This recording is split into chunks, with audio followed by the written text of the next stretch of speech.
a win for the people. Over the establishment, over the status quo, even over Washington, D.C. Well, riding a tsunami of anti-Washington sentiment yesterday, Congressman Joe Sestak last night calling his decisive victory a win for democracy. Sestak ousting Republican-turned-Democrat Arlen Specter in that state's Democratic primary. And next up now, a face-off with GOP candidate Pat Toomey in the November midterms. Can Sestak make it all the way to Washington, D.C.? And more important than that, will he be able to stay outside the establishment and actually fix a system that is designed to corrupt those who are forced to join it by virtue of their election? Joining us now, Congressman and now Pennsylvania Democratic Senate nominee, Joe Sestak. Congressman, congratulations on the victory. Thanks a lot, Dylan. I think you'd have to admit, I hope that the ones who won here were the families of Pennsylvania. Yeah, no question about that, although you and I both know that regardless of your intentions or any other incoming anti-establishment politician in this country, you guys are only as good as your ability to change the system, because it's obviously the system is the problem, not necessarily the people, although the people haven't been much of a help. I'd like to walk you through a couple of the pending amendments that go to systematic change, get your thoughts on them, the most recent being Wyden, Grassley, and the end to secret holds in the Senate, which was kneecapped, to use Senator Wyden's word, by Senator DeMint recently. Your thoughts? I don't think there should be any secret holds. Look, in the military, I learned you're accountable for your actions. You should have transparency in those actions. Let's be transparent. What about the use of the filibuster? Again, there's a piece of legislation that goes to that exact reality. We need to have some reform in that. There's one piece of caution I have. The nice thing about our government that's unique is its protection of the minority. Our forefathers were pretty smart about that. Now, I know the 60-40 rule wasn't done by our forefathers. I think that has to change that number. It's too arcane for today's modern society. But I want to make sure the minority party isn't just ridden over like I see happen in the House at times, who just count votes rather than shaping good policy. But the Senate's become too much of a deep freeze, so you need some change to that.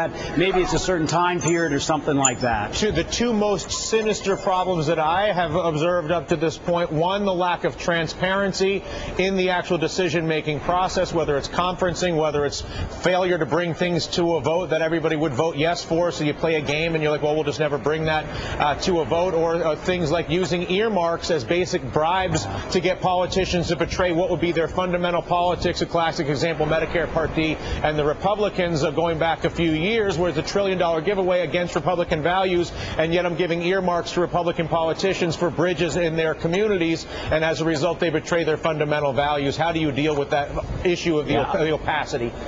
Yeah. I have a piece of legislation that would end earmarks and move everything over to what the Homeland Defense was doing as an agency, competitive grants. I don't mind local input. Washington does always have it right. But take it out of the influence of congressmen and senators and let them compete, the local municipalities, with an objective board of first responders, for example, that come in and assess that. All that said, I need to be up front.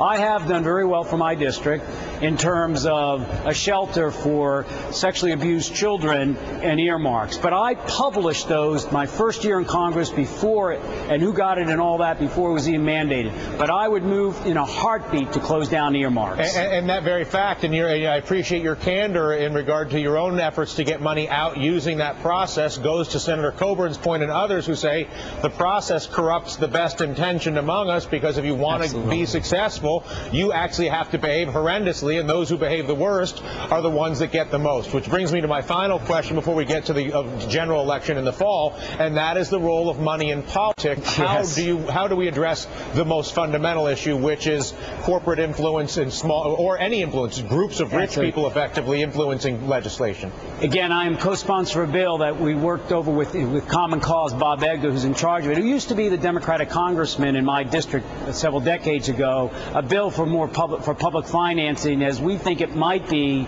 some constitutionally correct. I'm very much for that. You take money out of politics, and you fixed 80% of all the problems. Give my opponent $1 million, public financing, me $1 million. I'll work harder to bring back more arrows into the battle. That is better legislation for the people.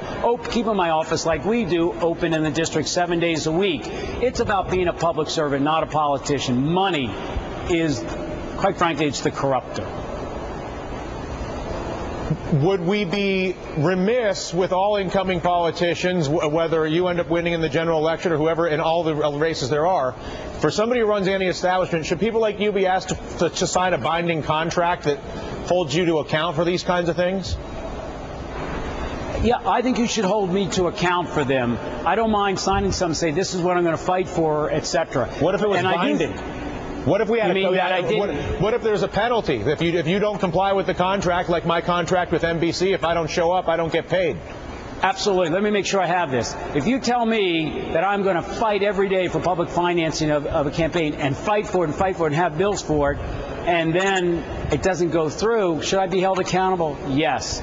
Should I be dismissed? Yeah. I don't know. Warriors aren't always successful. Yeah. That doesn't mean you dismiss the U.S., your soldier. Yeah. And that's the little difference. It's whether you are doing it or not and voting for it or not. We'll pick up the conversation. Congressman, again, congratulations on yesterday's victory. I am Dylan Ratigan. Thanks. Hardball up right now.